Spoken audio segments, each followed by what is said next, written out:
गाइजहरु आज चाहिँ मोमो बनाउन लागेको छु। म चाहिँ आज भेज मोमो बनाउन लागेको छु।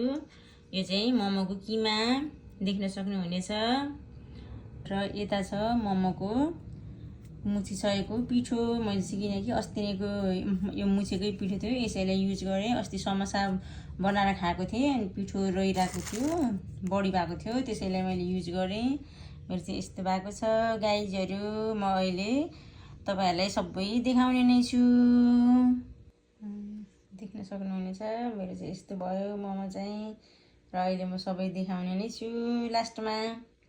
ल यस्तो भएर क्या यहाँ चाहिँ मोमो रेडी भइसक्यो। मोमो रेडी भइसक्यो। यो चाहिँ अब स्टिम मात्रै गर्न बाँकी छ, अब स्टिम गरेर खाने।